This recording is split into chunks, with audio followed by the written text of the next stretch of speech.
अस्सलाम वालेकुम students, first year computer science की आज की इस वीडियो में हम डिस्कस करने जा रहे हैं complexity classes P, NP, NP hard and NP complete. अगर हम बात करें सबसे पहले तो कॉम्प्लेक्सिटी की, तो कॉम्प्लेक्सिटी क्या चीज़ है जी? How much time and space an algorithm needs when solving a problem. जब किसी भी प्रॉब्लम को सॉल्व करना होता है तो हमारा जो एल्गोरिदम होता है, डेफिनेटली जो उस प्रॉब्लम का सोल्यूशन है वो कितना टाइम लेगा, या कितनी मेमोरी या कितनी स्पेस लेगा अपने आप को एग्जीक्यूट करने के लिए या अपने आप को मेमोरी पे रखवाने के लिए। ठीक है, टाइम कितना लेगा अपने आप को एग्जीक्यूट करवाने के लिए, और स्पेस कितनी लेगा, मेमोरी कितनी लेगा अपने आप को किसी जगह पर प्लेस करवाने के लिए। इस चीज को डिस्कस करना बेसिकली हम लोग क्या कहते हैं, कॉम्प्लेक्सिटी ऑफ द प्रॉब्लम। यानी कि डेफिनेटली हम लोग एल्गोरिदम तो सोल्यूशन है, लेकिन एक्चुअली हम लोग उस प्रॉब्लम की बात करें कि प्रॉब्लम जो है वो किस कैटेगरी में फॉल करेगी। तो इस कॉम्प्लेक्सिटी की बेस पे हमने प्रॉब्लम को डिवाइड किया 4 डिफरेंट टाइप्स ऑफ क्लासेस में। 4 हमारे पास क्लासेस हैं। सबसे पहले हमारे पास है class P problem, class NP, class NP complete और क्लास एनपी हार्ड प्रॉब्लम्स। तो these are the 4 problems. Complexity क्या है जी? फिर वही बात कि how much time and space an algorithm needs, right. अब इसमें हमें करना क्या, एक्चुअली एक्शन तब रिक्वायर्ड है जब problem when problem becomes big.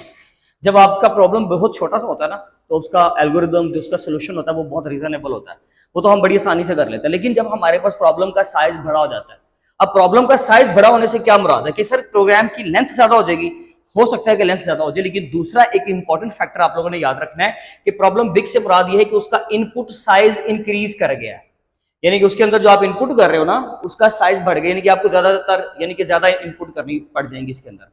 पहले अगर आपने नंबर ऑफ स्टेप्स जो है वो 5 पुट किए, अब आपको तकरीबन उसके अंदर 10 या 15 या 20 प्रॉब्लम जो है उसके अंदर इनपुट्स, डिफरेंट टाइप्स के इनपुट, कोई भी नंबर स्ट्रिंग कुछ भी हो सकता है, आपने इनपुट करनी है। आसान लफ्जों में कि जिन बच्चों का बैकग्राउंड डेफिनेटली कंप्यूटर से नहीं है वो इस चीज को थोड़ा सा अंडरस्टैंड कम कर पाएंगे, इसलिए उनके लिए कि हमारे पास कोई भी जो एक टारगेट होता है ना, जो भी एक प्रॉब्लम होती है, जब हमें कोई क्वेश्चन मिलता है मैथमेटिकल, न्यूमेरिकल, कुछ भी, तो हम कहते हैं कि जी ये एक प्रॉब्लम है कंप्यूटर साइंस में, और उस प्रॉब्लम को फिर हम लोग 4 डिफरेंट टाइप्स के अंदर क्या करते हैं, डिवाइड करते हैं, ताकि हमें पता चल सके वो किस क्लास के अंदर जो है वो बिलोंग कर रहा है, वो किस क्लास से जो है वो बिलोंग करता है, राइट।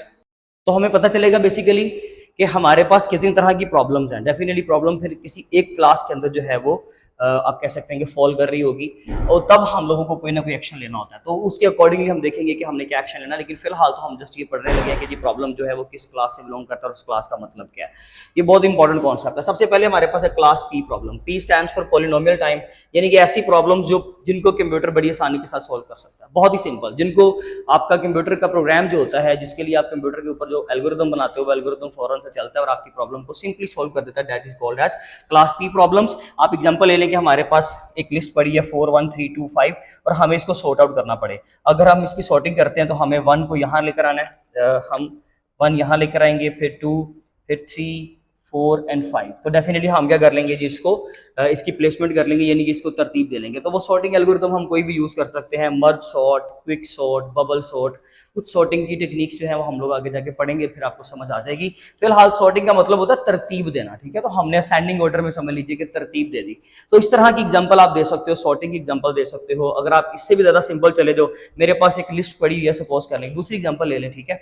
एक मेरे पास लिस्ट पड़ी, मुझे इसमें से मैक्सिमम नंबर फाइंड करना है, तो ठीक है जी पॉसिबल है। मिनिमम नंबर फाइंड करना पॉसिबल है, और एल्गोरिदम भी इसके लिए जो बनेगा वो बहुत ज्यादा लेंथी एल्गोरिदम नहीं होगा, और वो बहुत ही कम इनपुट के अंदर और बहुत ही कम जो है वो टाइम के अंदर आपका आराम से इस प्रॉब्लम को सोल्व कर देगा। ऐसे रीजनेबल प्रॉब्लम्स को हम क्लास पी के अंदर रखवाते हैं। तो वो क्लास पी यानी कि पॉलिनोमियल टाइम क्लास होती है, उसको पूरा पढ़ेंगे, क्लास पॉलिनोमियल टाइम या पॉलिनोमियल टाइम प्रॉब्लम, ठीक है जी। नंबर 2 पे आता है हमारे पास class NP. NP stands for non deterministic polynomial time. तो इसके अंदर क्या होता है कि ये बेसिकली कुछ ऐसी प्रॉब्लम्स हैं कि जिनका अगर हमें सोल्यूशन वेरीफाई करना पड़े ना, सोल्यूशन निकालना पड़े, सॉरी वेरीफाई नहीं, सोल्यूशन अगर हमें फाइंड आउट करना पड़े, तो मे बी कि ये थोड़ा टाइम ले जाएगा, ठीक है, इट विल टेक टाइम। लेकिन ऐसा नहीं कि उसका सोल्यूशन फाइंड आउट नहीं हो सकता, इम्पॉसिबल है, नो, मैं ये नहीं कह रहा। मैं कह रहा हूँ कि जी एनपी प्रॉब्लम्स वो वाली प्रॉब्लम होती है कि जिनके अंदर हमें सोल्यूशन को फाइंड आउट करने में थोड़ा सा टाइम लगता है, थोड़ा ज्यादा टाइम कंज्यूम होता है हमारा, एक स्लो प्रोसेस होता है उसका सोल्यूशन सर्च आउट करना। लेकिन अगर कोई आपको उसका सोल्यूशन दे दे, तो फिर आपको उसका सोल्यूशन निकालने में बड़ी आसानी मिलती है, यानी कि वेरीफाई करने में, सॉरी निकालने में नहीं, आप उस सोल्यूशन को वेरीफाई कर सकते हो बड़ी जल्दी के साथ कि ये सोल्यूशन ठीक है या नहीं है। मैं रिपीट कर रहा हूं, मुझे पता है कई बच्चों को इस चीज की समझ नहीं आई होगी। हमारे पास ना एक एग्जांपल होती है इसके लिए, सुडोकू गेम है एक। इस गेम के अंदर क्या होता है कि हमारे पास, मैंने ब्लू शेड देने की कोशिश तो की है, वी हैव 9 ब्लॉक्स, 1 2 3 4 5 6 7 8 9, ये 9 ब्लॉक्स हैं, ब्लू शेड आपको नजर आ रहा होगा। अब इसके अंदर हमारे पास फर्दर 9 ब्लॉक्स हैं, हर ब्लॉक के अंदर फर्दर 9 ब्लॉक्स। अब इसमें होता है कि अगर रैंडमली ना नंबर लिखे होते हैं 1 से 9 तक नंबर लिखे होते हैं इस गेम के अंदर मुख्तलिफ डिफरेंट ब्लॉक जो है वो बॉक्सेस के अंदर। हमें ये करना होता है कि अगर आप देखें एक कॉलम के अंदर आपको कितने ब्लॉक मिलेंगे 9, एक रो के अंदर कितने मिलेंगे 9, हमें 1 से लेकर 9 तक की गिनती पूरी करनी है। और रैंडम भी हो सकते हैं, जैसे कि यहाँ पे 4 हो सकता है, यहाँ पे 6 हो सकता है, यहाँ पे 8 हो सकता है, यहाँ पे 1 हो सकता है। तो फिर आपने बाकी कैसे फिल करने हैं, इस तरीके से बाकी की काउंटिंग फिल करनी है कि अगर जैसे कि अगर मैं यहाँ पे 3 लिख दूं तो समझ लीजिए कि 3 यहाँ तो लिख दिया लेकिन वो 3 इस कॉलम के अंदर भी काउंट हो गया। अब आप इस कॉलम के अंदर 3 नहीं लिख पाओगे, तो वो रो और कॉलम के लिहाज से हमें यूनिक एलिमेंट्स लिखने होते हैं। ये बड़ी टफ गेम होती है, बड़ी जो है वो आसानी के साथ हम इसको नहीं खेल सकते। लेकिन अगर मैं इसको बनाकर दिखा दूं आपको कि भाई वेरीफाई करो क्या ये ठीक है, ये जरा चेक कीजिएगा। ले जी, सपोज करें ये 2 3 4 5 9 8 7 1 4। अब मैं आपको बोलूं कि मुझे जरा चेक करके बताओ, तो आप फौरन से बता दोगे सर ये बिल्कुल ठीक बना, सॉरी बल्कि नहीं ठीक बना, इसमें 4 है, यहाँ पे 6 आ जाएगा। ठीक है जी, अब बोलोगे सर अब हम इसको वेरीफाई कर सकते हैं जी, ठीक है। अब इसी तरीके से अगर मैं आपको इस प्रॉब्लम का सोल्यूशन दे दूं ना, तो आप उसको वेरीफाई करके फौरन बता दोगे यस और नो, सही है या नहीं। लेकिन अगर आपको इसको खुद बनाना पड़े तो आपके लिए डेफिनेटली ये क्या करेगा, थोड़ी सी टाइम कंज्यूमिंग प्रॉब्लम होती है। ऐसी प्रॉब्लम्स को हम लोग क्या बोलते हैं जी, नॉन डिटर्मिनिस्टिक पॉलिनोमियल्स। ठीक है, non deterministic polynomial time problems, जिसका सोल्यूशन जो है, solution verification is easy but the searching of solution is slow.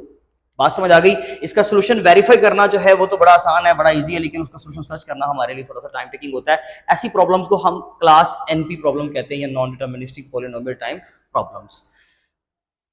Next हमारे पास है जी एनपी कंप्लीट और एनपी हार्ड। आपकी बुक में पहले इसको एक्सप्लेन किया गया, लेकिन आप पहले इसको जरा समझे क्योंकि ये ज्यादा आसान है। If you can solve one NP complete problem you can solve all NP problems.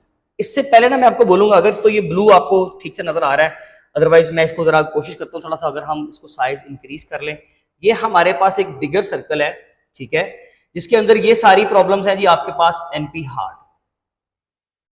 इसके अंदर मैंने एक और सर्कल बनाया यहां पर, और ये है मेरे पास एनपी कंप्लीट। यहां पे मैंने लिखा एनपी कंप्लीट। अगर वो समझ आ रहा है तो ठीक है, अदरवाइज ये कि यहां से ये वाला सर्कल आप देख लीजिएगा, आपके लिए आसानी हो जाएगी। अगर आपको स्क्रीन पे यहां तक तो शो हो ही रहा होगा एटलीस्ट। अब जरा देखें कि हमारे पास जो एनपी कंप्लीट प्रॉब्लम्स है ना, वो देखें कि एनपी के सर्कल में भी आ रही है और एनपी हार्ड प्रॉब्लम के सर्कल में भी आ रही है। और एनपी हार्ड पता है आपको डिफिकल्ट प्रॉब्लम्स होती हैं, at least as difficult as the hardest problem. इसके अंदर हम एग्जांपल लेते हैं, आप लोगों ने ये प्रीवियस किसी एक सेक्शन के अंदर ये एग्जांपल ली थी, जहां पे हमने पढ़ा था travelling salesman person problem, sorry travelling salesman problem. ये एक मैथमेटिकल प्रॉब्लम है कि जब कोई एक शख्स जो है, एक सेलमैन जो है, वो अगर वो उन्होंने जो एग्जांपल बुक के मुताबिक दिया वो 2 सिटीज में अगर जाता है, तो अगर हम उसके अंदर नंबर ऑफ सिटीज ऐड करते हैं ना, तो उसको एक ऑप्टिमम सोल्यूशन उसके लिए फाइंड करने में थोड़ा सा प्रॉब्लम होगा। थोड़ा नहीं बल्कि बहुत ज्यादा प्रॉब्लम होगा। ऑप्टिमम सोल्यूशन यानी कि जो उनके दरमियान में शॉर्टेस्ट और बेस्ट पाथ है ना, वो फाइंड करने में उसको प्रॉब्लम होगा। तो ये एनपी हार्ड होती है। अब एनपी कंप्लीट पे पहले हम बात कर ले, फिर उसके ऊपर दोबारा आते हैं। एनपी कंप्लीट बेसिकली क्या होता है कि जी ये आपका एनपी कंप्लीट जो होता है, ये सबसेट होता है एनपी का।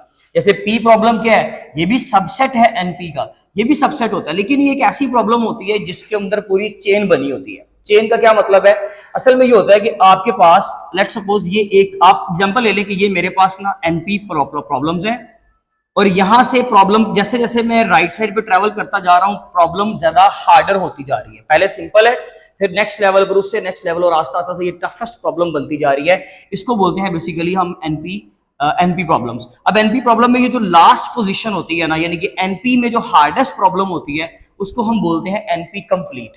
अगर मैंने हार्डेस्ट प्रॉब्लम का सोल्यूशन निकाल लिया तो उसका मतलब है कि ये तो मेरे लिए फिर मसला ही ना रहा।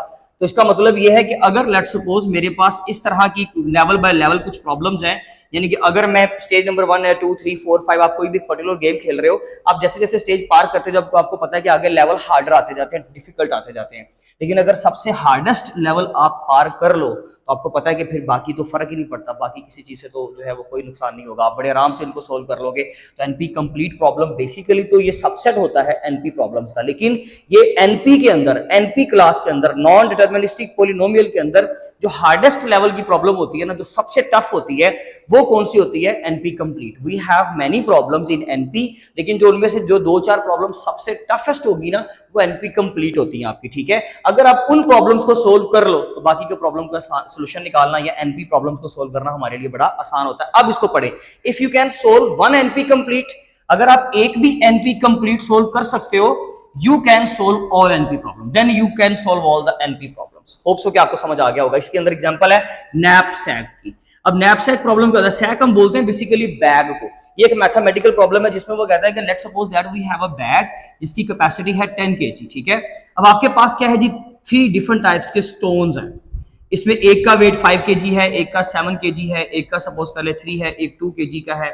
तो हमें क्या करना है? 4 डिफरेंट बॉक्सेस, ये जो हमारे पास स्टोन्स है, मैं इनके अंदर रखूं तो कब ये बैग भर जाएगा। लेकिन इस चीज का ख्याल रखना कि इसकी एक पर्टिकुलर वेट तो है ही है, लेकिन हर एक स्टोन की एक अपनी वैल्यू भी है, ठीक है। वैल्यू मतलब ये कि सपोज करें जो 2 kg का है, वो उसकी जो वर्थ है, लेट सपोज दैट वो 3, कोई भी यूनिट आप कंसिडर कर लें, ठीक है जी। उसके अंदर 3 पॉइंट्स हैं।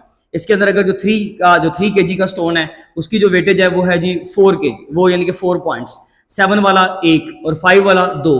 तो अब मुझे ये देखना है, ये मैंने उनकी वैल्यूज लिखी है, वैल्यू मतलब उसकी वर्थ लिखी है, ठीक है।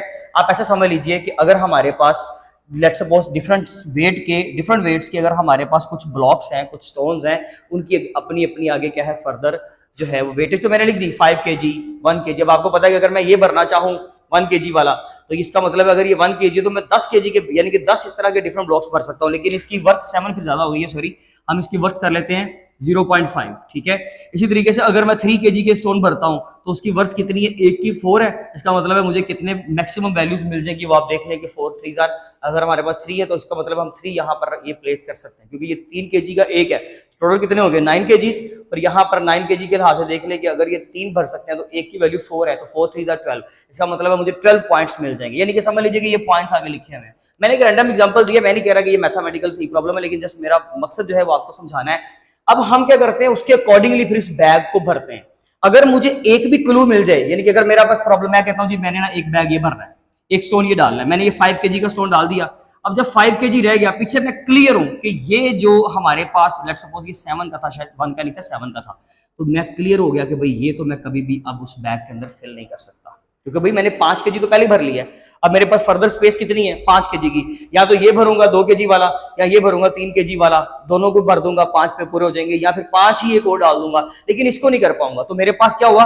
एक प्रॉब्लम हल होने से कुछ चीजें मुझे क्लियर होगी मजीद कि मैं ये वाले सोल्यूशन तो कभी भी फर्दर इंप्लीमेंट नहीं कर सकता। तो ऐसी प्रॉब्लम्स को हम एनपी कंप्लीट प्रॉब्लम कहते हैं। इसके अंदर एग्जाम्पल में अक्सर लोग जो है वो ट्रैवलिंग सेल्समैन प्रॉब्लम को भी कंसिडर करते हैं, वो भी सही है, लेकिन उसमें कुछ डाटा पहले से गिवन होता है। अगर गिवन डाटा हो तो एनपी कंप्लीट में चली जाती है, क्योंकि लिमिट होती है ना कि आपने क्या करना है जी, ऐसा डिस्टेंस फाइंड करना है 2 सिटीज के दरमियान या 3 सिटीज के दरमियान, कि जो डिस्टेंस आपका 1000 किलोमीटर से कम हो, तो मैंने आपको लिमिट दे दी। जब मैं इस तरह की कोई प्रॉब्लम बोलूंगा कि ट्रैवलिंग सेल पर्सन के लिए प्रॉब्लम के लिए हमारे पास जो डिस्टेंस है it must be less than और इक्वल टू 1000 किलोमीटर, तो फिर ये इस कैटेगरी में आके फॉल कर जाता है। तो ये आपने टेंशन ही लेनी, अगर कोई बंदा इसको गूगल पे सर्च करता है, एक्सप्लोर करता है, तो वो अक्सर आपको ट्रैवलिंग सेल्समैन की जो प्रॉब्लम है वो यहाँ पर भी देगा, तो कोई इशू वाली बात नहीं है। ये दोनों में कैटेगरीज में आ सकते हैं, लेकिन विद कंडीशन। अच्छा, दूसरी चीज अगर हम बात करें एनपी हार्ड की, तो ये at least as difficult as the hardest problem in NP. ये सबसे हार्डेस्ट होती है और थोड़ा सा इम्प्रैक्टिकल भी हो जाता है, जिसके अंदर इसका साइज बढ़ने से, इनपुट साइज के बढ़ने से क्या होता है कि इसका सोल्यूशन फाइंड आउट करना हमारे लिए डिफिकल्ट होता जाता है। जैसे कि नंबर ऑफ सिटीज को बढ़ाने से एक टाइम आएगा कि इम्प्रैक्टिकल प्रॉब्लम हो जाएगी, आप उसको सोल्व ही नहीं कर पाओगे, आप उसके पास ठीक से एल्गोरिदम उसका नहीं मिलेगा, बहुत लेंथी एल्गोरिदम होगा, बहुत कॉम्प्लेक्सिटी हो जाएगी। ऐसी प्रॉब्लम्स को हम एनपी हार्ड की कैटेगरी में फॉल करवाते हैं। ये बेसिकली आपका टॉपिक है। अभी भी अगर, क्योंकि मैं समझता हूँ कि ये थोड़ा सा टेक्निकल है, अगर आपका कोई क्वेश्चन या कोई क्यूरी हो तो आप लाजमी तौर पे पूछें, तो फिर इंशाल्लाह हम उसको फर्दर जो है वो सॉर्ट आउट कर लेंगे। अदरवाइज इंशाल्लाह मिलते हैं अपनी नेक्स्ट वीडियो में। अपना बहुत ज़्यादा ख्याल रखें। Thank you so much.